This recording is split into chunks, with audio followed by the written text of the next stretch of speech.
నమస్తే నేను మీ Pravallika welcome to Kiran TV. ప్రస్తుతం మనతో పాటు లలితాదేవి ఉపాసకులు ప్రముఖ జ్యోతిష్య వాస్తు పండితులు బ్రహ్మశ్రీ నానాజీ పట్నాయక్ గారు ఉన్నారు. నమస్కారం గురుగారు. శ్రీమాత్రే నమః. గురుగారు, ఇప్పుడు ఈ క్రోధినామ సంవత్సరం అంతా కొంచెం గొడవలు గందరగోళాలు వీటితో జరిగిపోయింది. అయితే ఈ ఉగాది నుంచైనా మాకు బాగుంటుందేమో అని చాలామంది అనుకుంటూ ఉంటారు. అయితే ఈ ఉగాది నుంచి అందరికీ ఎలా ఉండబోతుంది, మార్పులు ఏమైనా జరగబోతున్నాయా, అంటే ప్రశాంతత ఉండబోతుందా, దాని గురించి వివరించరా? తప్పకుండా అమ్మా. అంటే మీరు అన్నట్టుగా ప్రతి ఒక్కరూ ఆశతోనే జీవిస్తారు. ఆశ అనేటువంటిది ఉండాలి మనిషికి. దురాశ ఉండకూడదు, కానీ ఆశ ఉండడం మంచిదే. ఎందుకంటే ఒక ఆశ ఉంటేనే జీవితం అనేది ముందుకు వెళ్తుంది కూడా. ఒక వ్యక్తికి బల్బు కనిపెట్టాలనేటువంటి ఒక కోరికే ఇంతమందికి వెలుగులు నింపింది. లేకపోతే అసలు మనకి ఎక్కడ ఉంటుంది చెప్పండి. అలా ఏంటంటే కోరిక ఆశ మితంగా ఉండడం శ్రేయస్కరమే, ఉండాలి కూడా. అది లోక కళ్యాణం కోసం అయితే ఇంకా మంచిది. అయితే మీరు అన్నట్టుగా ఈ ఆంగ్ల నూతన సంవత్సరం వచ్చినప్పుడు లేదా ఉగాది సంవత్సరం వచ్చినప్పుడు అందరికీ ఏంటంటే ఈ సంవత్సరమైనా బాగుంటుంది. లక్గా అంటే వాళ్ళ జాతక చక్రంలో మహాదశలు మారిన పర్సనల్గా లేకపోతే గోచారం మారినప్పుడు కొంత ఫేవర్ అవుతుంది. కొంతవరకు కొన్ని ఆగుతూ ఉంటాయి, నేను కాదనట్లేదు. కాకపోతే గ్రహాలు ఏది మారినా ఏది మారకపోయినా మీకు ఎప్పుడు కంప్లీట్గా గ్రోత్ ఉండాలి, మీరు వచ్చే సమస్యను తట్టుకోగలగాలి అంటే కొన్ని మీరు పాటించగలిగితే 100% మీకు బాగుంటుంది. అందులో ఎటువంటి సందేహం లేదు. గుర్తుపెట్టుకోండి. అదేం పాటించాలో తెలుసుకుంటే చాలు. ఇంకేం మీరేం టెన్షన్ పడక్కర్లేదు. లైఫ్ గురించి వరీ అవ్వాల్సిన పని లేదు. ఏమిటది అంటే ఫస్ట్ ఆఫ్ ఆల్ మీకు లగ్నము తెలియక్కర్లేదు, రాశి కూడా తెలియక్కర్లేదు. మీరు నిత్యము ఒక అలవాటు చేసుకోండి. ఒక 10 నిమిషాలు 10 నిమిషాలు పూజ చేసుకునేటప్పుడు మీ ఫోన్ స్విచ్ ఆఫ్ చేసి పక్కన పడేసి 10 నిమిషాలు ఇంకా లోకంతో సంబంధం లేకుండా 10 నిమిషాలు మీరు చేసే పూజని మనస్ఫూర్తిగా నిష్కల్మషంగా అంటారు. నిష్కల్మషంగా, అదేవిధంగా ఏమీ మీరు కోరుకోకుండా భగవంతుణ్ణి ఫలాపేక్ష రహితంగా, ఇంకా కరెక్ట్గా చెప్పాలంటే ఏ ఫలము ఆశించకుండా ఒక 10 నిమిషాలు పూజ చేయగలండి అమ్మవారు. అంటే ఏ ఆశ లేకుండా, ఆశించకుండా ఫలాపేక్ష రహితంగా. ఎందుకు అంటున్నానంటే భగవద్గీతలో చాలా స్పష్టంగా శ్రీకృష్ణ పరమాత్మ ఇదే వర్డ్ వాడారు. ఏమిటంటే మీరు పత్రమైనను అంటే ఒక ఆకు ముక్క చిన్నది, పత్రం అంటే ఉందండి ఆకు, పుష్పమైనను ఒక పుష్పాన్ని ఇచ్చిన, ఫలమైనను ఒక పండు ఇచ్చారు, ఉదకమైన ఒక నీటి చుక్కనిచ్చినా కూడా మీరు ఫలాపేక్ష రహితంగా ఎవరైతే నాకు ప్రీతితో సమర్పిస్తున్నాడో వాటిని నేను ప్రీతిగా స్వీకరిస్తున్నాను. మీరు ఫలాపేక్ష రహితంగా సమర్పిస్తేనే నేను తీసుకుంటానయ్యా. మీరు కొబ్బరికాయ కొట్టేసి నాకు ఈ కాంట్రాక్ట్ అయిపోవాలి, 4 లడ్డూలు పెట్టేసి ఒక స్వీట్ డబ్బా, 1 కిలో స్వీట్ డబ్బా పెట్టేసి నాకు ఈ కోట్లు రావాలి అంటే అసలు అది ఎంత ఇది. దీనివల్లే పిల్లలకు కూడా మనం సరిగ్గా చెప్పలేకపోతున్నాం. అంటే ఎలాగా పిల్లలకి చిన్నప్పటి నుంచి ఎలా అవుతుందంటే నీకేం కోరితే అది ఇస్తాడు భగవంతుడు. అసలు అట్లా నేర్పకూడదు. అదేమవుతుంది, ఒక ఏజ్కి వచ్చేసరికి నాకు స్టేట్ ర్యాంక్ రావాలి, లేకపోతే నాకు ఈ కాలేజీ రావాలి, లేకపోతే నాకు ఆ ఉద్యోగం రావాలని కోరేసుకుంటాడు. మీ అర్హతని చూసి మీకుండే పుణ్యాన్ని బట్టి మీకు ఫలితం వస్తుంది ఎప్పుడు కూడా. రాకపోయేసరికి దేవుడు లేడు అనుకుంటాడు. మనం ఏం చెప్పాలి పిల్లలకి, బాబు నువ్వు కృతజ్ఞతాభావంతో చెయ్యి. ఇప్పుడు మనం చపాతీ తింటాము, అన్నం తింటాము, ఓ లడ్డూ తింటాము, ఏది తిన్నా కూడా పొట్టలోకి వెళ్ళి అది బ్లడ్ గాను వైటమిన్స్ గాను వేస్టేజ్ అయిపోయింది, మలంగాను బయటికి వెళ్ళిపోతుంది. అసలు అలాంటి మిషన్ ఒకటి చూపించండి అమ్మా ప్రపంచంలో. ఎవడైనా ఇప్పటికి క్రియేట్ చేశారు, ఇంత సైన్స్ డెవలప్ అయింది కదా. మీరు ఏ ఫుడ్ వేసినా అలా మారిపోయేది, బ్లడ్ అయిపోయేది, వైటమిన్స్ అయిపోయేది. అసలు ఉందా? లేదు. అంటే లోపల ఒకటి పనిచేస్తుంది. అదెవరు? అది కూడా శ్రీకృష్ణ పరమాత్మే మనకు చెప్పాడు. మీరు భుజించు భక్ష్య భోక్ష్య లేక్ష్య పదార్థములను జీర్ణం చేయించున్నా అని అన్నాడు. అంటే ఆయన పని పాపం జీర్ణం చేస్తున్నాడు లోపల కూర్చొని. అరుగుదల అనేది లేకపోతే ఎంత నరకం ఒకసారి ఆలోచించండి. అయ్యో లోపల కూర్చొని ఇంత పని చేస్తున్నాడా నా స్వామి అని కృతజ్ఞతతో 10 నిమిషాలు పూజ చేయండి. మీరు కృతజ్ఞత ఆవిష్కరించుకొని ఒక్క 10 నిమిషాలు మీరు కనుక పూజ చేయగలిగితే, ఫోన్ పక్కన పెట్టేసి ఏమీ ఆశించకుండా మీ పనులు మీరు చేసుకోగలిగితే ఫస్ట్ స్టెప్ మిమ్మల్ని మీరు గెలిచినట్టే ఫస్ట్. అన్నీ మనం ఎక్స్పెక్ట్తోనే చేస్తామమ్మా. అంటే నాకు Everything చేస్తే నాకు ఏమొస్తుంది అనేలాగే చూస్తున్నాం కానీ ఏమొస్తుంది మన ఎక్స్పెక్టేషన్, సినిమాకి వెళ్ళాము సినిమా బాగుండాలి అంతే, నేను ఒక 500 రూపాయలు ఖర్చు పెడతాను సినిమా బాగుండాలని ఎక్స్పెక్ట్ చేస్తాం. అవును. పెళ్లి చేసుకుంటే మంచి భార్య రావాలి లేదా మంచి భర్త రావాలని ఎక్స్పెక్ట్ చేస్తాం. పిల్లల్ని కంటున్నామంటే వాళ్ళ జాతకాలు బాగుండాలి, వాళ్ళ లైఫ్లు బాగుండాలని ఎక్స్పెక్ట్ చేస్తాం. జాబ్కి వెళ్తే అక్కడ బాస్ మంచివాడు ఉండాలి, నా జాబ్ ఎక్కువ టెన్షన్ ప్రతి దాంట్లో ఎక్స్పెక్టేషన్స్ ఉన్నాయి కదా. కనీసం భగవంతుని పూజ చేసేటప్పుడైనా ఎక్స్పెక్టేషన్స్ లేకుండా చేయగలిగితే 90% ఆఫ్ సమస్యలు తీరిపోతాయి. ఒకటి. రెండవది, కనీసం రోజుకి మీరు ఇప్పుడు 7 గంటలకు 8 గంటలకు లేచే అలవాటు ఉందనుకోండి, కనీసం ఒక 2 గంటల ముందు లేవడం అలవాటు చేసుకోండి. కనీసం 2 అవర్స్ ముందు. అంటే 8కి లేచేవాడు కనీసం 6కి లేవండి, కనీసం 7కి లేచేవాడు కనీసం 5కి లేవండి. 2-3 అవర్స్ మీరు కనుక ముందు లేవగలిగితే మొత్తం ఇయర్లో మీకు 50 డేస్ కలిసి వస్తుంది. Almost 45 to 50 days something. ఎందుకంటే రోజుకు 3 గంటలు వేసుకోండి. 3 × 30 ఎంత అవుతుంది?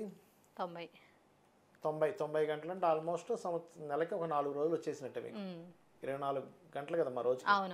90 గంటలు అంటే ఆల్మోస్ట్ 4 రోజులు వచ్చినట్టు. సంవత్సరానికి వేసుకుంటే 4 10 40, 4 11 44, 4 12 48 అంటే 48 రోజులు, అంటే దాదాపుగా 50 రోజులు మీ చేతిలో ఉన్నట్టే. 50 రోజులు ఎక్స్ట్రా మీ చేతిలో ఉంటే మీరు ఏం సాధించలేరు. ఏం చేయాలి? చాలా మంది అంటారు, అంటే పొద్దున్నే లేవమంటున్నారు, కోడి కూడా లేస్తుంది బాగుపడుతుందా అంటారు, కూర వండుకొని తినేస్తున్నాగా అంటారు, ఏదో కామెడీ ఉంది. నేనేమంటానంటే కోడి లేచి అదేమి ప్రణాళికలు వేసుకోదు, మెడిటేషన్ చేయదు. కోడి లేచి ఏం చేస్తుంది? అటు ఇటు తిరిగి ఆహారం తింటుంది, లేకపోతే కుక్కరొక్కో అంటుంది, మళ్ళీ పడుకుంటుంది, మళ్ళీ కుక్కరొక్కో అంటుంది, పడుకుంటుంది. నువ్వేం చేస్తావు? పొద్దున్నే లేచి నీ భవిష్యత్తు ప్రణాళికలు వేసుకో, ప్లానింగ్ చేసుకో. ఈ ప్రకృతి ఇంత అద్భుతంగా ఉందనుకో, నేను ప్రతిదాన్ని ఆస్వాదిస్తూ బ్రతకాలని చెప్పి అనుకో. ప్రతిదీ ఆస్వాదిస్తూ మనం గనక బ్రతకగలిగితే మనంత హ్యాపీయెస్ట్ పర్సన్ ఇంకా భూమి మీద లేరు, గుర్తుపెట్టుకోండి. టీ తాగుతున్నాం ఆస్వాదిస్తూ తాగాలి, మాట్లాడుతున్నాం ఆస్వాదిస్తూ మాట్లాడాలి, నడుస్తున్నాం ఆస్వాదిస్తూ నడవాలి. ఒకరిని తిట్టినా ఆస్వాదిస్తూ తిట్టమంట, తిట్లు తింటున్నా ఆస్వాదిస్తూ తిట్టమని చెప్తాను నేనైతే. అంటే ఏమిటంటే నువ్వు ఆస్వాదించడం లేకపోవడం వల్ల నీకు సంతృప్తి లేదు. సంతృప్తి లేకపోవడం వల్ల ఉండేది మెకానికల్ లైఫ్, లేవడం పరిగెట్టడం ఫస్ట్ మనం ఇబ్బంది పడుతున్నాం. ఇంకోటి ఏంటి, లోన్స్ కావాలనే తీసుకుంటున్నాం, లోన్స్ ఉన్నాయని బాధపడుతున్నాం. నాకు భలే ఆశ్చర్యం వేస్తుంది. ఎలా అంటే ఒక తల్లి పిల్లవాడు విదేశాలకు వెళ్ళలేకపోతున్నాడు, గుళ్ళు చుట్టూ తిరుగుతుంది, గోపురాల చుట్టూ తిరుగుతుంది, దేవుణ్ణి మొక్కేసుకుంటుంది, రోజు ఎన్నో పూజలు చేస్తే వెళ్ళిపోతాడు. అయ్యో అక్కడే ఉండిపోయాడండి, ఇంకా రావట్లేదు, మళ్ళీ గోల. నేనేమంటానంటే నువ్వు వెళ్ళాలి ఎందుకు కోరుకున్నావు, వెళ్ళిన తర్వాత అక్కడే ఉండిపోయాడని ఎందుకు బాధపడతావు? నువ్వు వెళ్ళిన తర్వాత ఎలాంటి పరిణామాలైనా ఉండొచ్చు. అంటే ఫస్ట్ ఆఫ్ ఆల్ మనం ఏం చేస్తున్నాం అనేది మనకు ఒక క్లారిటీ ఉండట్లేదు. దానివల్ల కూడా మనం ఏదో మార్పు రావాలనుకుంటున్నాం. ఏదో మార్పు అనేటువంటిది కాదు. నువ్వు ఫస్ట్ నువ్వు స్పెండ్ చేసే ఎవ్రీ సెకండ్ నువ్వు ఎంత ఎంజాయ్ చేస్తున్నావు ఈజ్ మోస్ట్ ఇంపార్టెంట్. అలానే ఎంజాయ్ అంటే తాగి పడుకోవడం కాదు నా ఉద్దేశం. ఎంత నువ్వు నీ లైఫ్ను ఆస్వాదిస్తూ గడుపుతున్నావు ఈజ్ మోస్ట్ ఇంపార్టెంట్. నేచర్కి దగ్గరగా మన బాడీకి మైండ్కి రెండు కనెక్టివిటీలో ఉండేలాగా ఉండగలగాలి. అలాగే కనీసం రోజుకి మీకు దగ్గరలో ఉండే ఆలయానికి వెళ్తూ ఉండండి. రోజు ఒక్కసారైనా ఒక 10 నిమిషాలు స్పెండ్ చేయండి. 5 నిమిషాలు ఇలా వెళ్తాం, ఒక రౌండ్ వేసుకుంటాం, కూర్చుంటాం, వచ్చేస్తాం. ఏమవుద్దంటే మీ ఆరాలో ఉండేటువంటి నెగటివ్ ఏవైతే ఉంటాయో పోతాయమ్మా. ఫస్ట్ ఏ ఆలయానికైనా వెళ్ళామంటే మీకు తెలియకుండానే ఒక శక్తి వస్తుంది మీకు. ఫస్ట్ ఆఫ్ ఆల్ ఏమవుతుందంటే ఈ అప్పులు ఉండడము, ఈ గొడవలు ఇవన్నీ పక్కన పెడితే ఫస్ట్ ఆ వ్యక్తి ఆస్వాదించట్లేదు అంటాను నేను. అసలు ఎక్కడ ఆస్వాదిస్తున్నాడు? ఉరుకులు పరుగులు, తినేటప్పుడు ఫోన్ చూసుకుంటున్నాడు, మాట్లాడుతుంటే ఏదో ఆలోచనలో ఉంటున్నాడు. ఎందుకంటే మనిషి ప్రజెంట్లో లేడు. ఫస్ట్ ప్రజెంట్లో ఉంటే నీ అంత హ్యాపీయెస్ట్ పర్సన్ ఇక భూమి మీద లేడు, గుర్తుపెట్టుకోండి.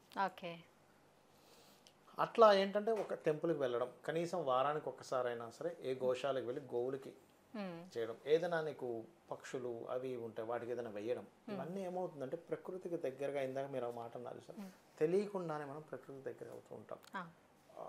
ఒక హ్యాపీనెస్తో మనం బ్రతుకుతాం. హ్యాపీగా బ్రతకడం అనేటువంటిది లేకపోవడం వల్ల ఏవేవో పెట్టేసుకొని మన శాలరీ అంతా, మన సంపాదన అంతా క్యాలిక్యులేషన్స్ సరిగ్గా చేయకుండా మిస్క్యాలిక్యులేషన్స్ చేసుకుంటూ సరైనటువంటి ఒక పద్ధతిగా మనం బ్రతకపోవడం వల్ల ఈ సంవత్సరం మారుతుందా, నెక్స్ట్ ఇయర్ మారుతుందా, ఎట్లా మారుతుంది చెప్పండి ఒకసారి ఆలోచించండి. మనలో మనం మార్పు చెందనంత కాలం అలాగే అసలు ఉంటుంది. ఫస్ట్ మారడం సంగతి పక్కన పెట్టు, ఫస్ట్ నువ్వు ఆస్వాదించట్లేదంట లైఫ్ని. ఉమ్, లైఫ్నే ఆస్వాదించినప్పుడు ఎన్ని సంవత్సరాలు మారితే ఏం లాభం? ఉమ్, సో ఈ అలవాట్లు కనుక చేసుకోగలిగితే ఆటోమేటిక్గా మార్పు వస్తుంది. నీకు ఏ సంవత్సరం వచ్చినా అసలు నాకు సంవత్సరంతో సంబంధం లేదు, ప్రతి క్షణం హ్యాపీగా ఉన్నా అనిపిస్తుంది. ఉమ్. అంటే మన లైఫ్ స్టైల్లో కొన్ని మార్పులు ఉండాలి. ప్రకృతికి దగ్గరగా. ఒకసారి పూర్వజన్మ కర్మలు మనల్ని వెంటాడుతుంటాయి. ఓకే. ప్రతిదీ ఆటంకం వస్తుంది, ఎంత హ్యాపీగా ఉన్నా ఏమిటి ఆటంకం అనిపిస్తుంది. అలాంటప్పుడు గణపతిని ఆరాధన చేయండి, ఖచ్చితంగా ఆటంకాలు తొలగుతాయి. ఓకే. ఎందుకంటే ఆటంకాలు తొలగించే పోర్ట్ఫోలియో గణపతిదే. ఉమ్, ఓకే. లేదండి నాకు అన్నీ 90% వరకు వెళ్ళి ఆగిపోతున్నాయి, శివారాధన ఎక్కువగా చేయండి. ఓకే. అసలు ప్రారంభం అవుతుంది కానీ అసలు మూమెంట్ ఉండట్లేదు, విష్ణు ఆరాధన చేయండి. ఉమ్, నాకు ఒక రక్షణ కావాలి, అమ్మవారిని ఆరాధన చేయండి, రక్షణ ఇచ్చేది అమ్మవారు. ఓకే. అలా ఇన్ని దేవతామూర్తులు కూడా ఎందుకు అంటే ఒక్కొక్క దానికి ఒక పోర్ట్ఫోలియో, ఒక ఎనర్జీ ఉంది. ఉమ్, అది అలా మీరు కనుక చేస్తూ, ఇంకోటి ఏంటంటే మనకు శాస్త్రాలు చెప్తుంది ఏమిటంటే మన లోపలే భగవంతుడు ఉన్నాడు, వేదాలన్నీ చెప్తాయి. ఉమ్, మీకు లలితా సహస్రనామాల్లో కూడా తటిల్లతా సమర్చి షట్చక్రోపరి సంస్థిత, ఈ 6 చక్రాల చుట్టూ మెరుపు తీగలా అమ్మవారు తిరుగుతుంది. ఓకే. సహస్రారాంబుజారూఢ సుధా సారాభివర్షిణి, సహస్రారంలో కూర్చొని సుధాసార వర్షాన్ని కురిపిస్తుంది. అందుకే మనకి ఇన్ని థాట్స్ ఇది నడుస్తూ ఉంది. ఓకే. ఓకే. అంటే ఏమిటి, మనలోనే ఉన్నప్పుడు మనం ఎందుకు మనం చింతిస్తున్నాము? ఫస్ట్ మనలో దేవుడు ఉన్నాడని ఎంజాయ్ చేయి. ఫస్ట్ నువ్వు అమ్మవారు నాలో ఉంది అని ఒకసారి ఫీల్ అయ్యి చూడు. ఉమ్, ఆ ఫీల్ ఒకసారి అయి చూడండి, అసలు అబ్బా అమ్మవారు నాలో ఉందా, ఎట్లా ఆ ఎనర్జీ ఫ్లో వేరు ఉంటుంది. వేరే ఉంటుంది. ఫస్ట్ అసలు ఆ ఫీల్ అవ్వట్లేదు మనం. ఉమ్, వసిన్యాది వాగ్దేవతలు చెప్పారు నిండు సభలో ఉమ్, లలితహాస్త్రనామాల గురించి, ఎవరు రాసినవి కావవి. ఓకే. వసిన్యాది వాగ్దేవత ఋషయ అంటారు. అంటే వసిన్యాది వాగ్దేవతలు ఋషులు. ఆ వసిన్యాది వాగ్దేవతల పేర్లను తలుచుకుంటే ఒక రోగం రాదు మనిషికి, తెలుసా? ఉమ్, ఉమ్, ఎందుకంటే వాళ్ళ యొక్క ఆవరణ పేరు ఉమ్, సర్వరోగ హర చక్రం అంటారు దాన్ని. ఓకే. ఒక్కొక్క ఆవరణ నవావరణలు ఉంటాయి. ఉమ్, మన దీనికి శ్రీచక్రానికి ఒక్కొక్క ఆవరణకి ఒక్కొక్క దేవతలు ఉంటారు. ఓకే. అట్లా కాబట్టి ఏంటంటే ఫస్ట్ ఆస్వాదించడం, లైఫ్ స్టైల్లో, థింకింగ్ ప్యాటర్న్స్లో, టైం స్పెండ్ చేసే విధానంలో ఉమ్, మనం ఏమైపోతుందంటే 99% ఆఫ్ పీపుల్ ఎంతసేపు ఫోన్ అలాగా చూసుకుంటూ అలా ఉండిపోతున్నారు. అవును. సరే, నీకు కావాల్సిన ఇన్ఫర్మేషన్ నువ్వు చూడు. ఇప్పుడు నేనున్నాను, ఉమ్, ఏ ప్రవచనాలనో లేకపోతే ఇంకోటి భగవంతుడి గురించనో నేను చూడడంలో నాకు అర్థం ఉంటుంది. అవును. ఒక స్టూడెంట్ ఒక అరగంట గంట సేపు ఎంజాయ్ చేసేవి చూసినా, ఏ పాటలో విన్నా, తర్వాత అంతా అతనికి సంబంధించి చూస్తే ఉమ్, అది నాలెడ్జ్ పెరుగుతుంది. అంతే అవును. కదమ్మా, అది అది మిస్ అవుతుంది అంటున్నాను నేను. అందుకే పెండింగ్ ఉండిపోతున్నాయి వాళ్ళు చేయాల్సినవన్నీ. కష్టాలు పెరిగిపోతున్నాయి, అయ్యో కష్టాలను ఎప్పుడు బయటపడతానా అని చెప్పి అంటే పని ఫాస్ట్గా అవుతే మనకు కష్టాలు అనేవి రావు. ఆ పని అన్ని పెండింగ్ పోస్ట్పోన్ అవ్వడం వల్ల పెట్టేసుకుంటున్నాం. ఏం లేదమ్మా, ఇప్పుడు ఒక పిల్లవాడు ఉన్నాడు, అవును. స్కూల్కి వెళ్ళొస్తుంటాడు, టీచర్ చెప్పినటువంటి కొన్ని వర్క్స్ ఉంటాయి, హోమ్ వర్క్స్ కావచ్చు, కొన్ని వర్క్స్ ఉంటాయి, అవి పోస్ట్పోన్ చేసుకుంటూ వెళ్ళిపోయాడు. వాడికి ఒక పెద్ద కష్టంగా అనిపిస్తుంది స్కూల్కి వెళ్ళడం. అవును. ఎందుకురా ఈ కష్టం వచ్చిందంటే, అయ్యో నేను చదవలేదు, ఉమ్, నేను హోంవర్క్స్ రాసుకోలేదు. అంటే ఏమిటి, అది చేయాల్సింది ఎక్కడో ఉమ్, పెండింగ్ పెట్టేశాడు.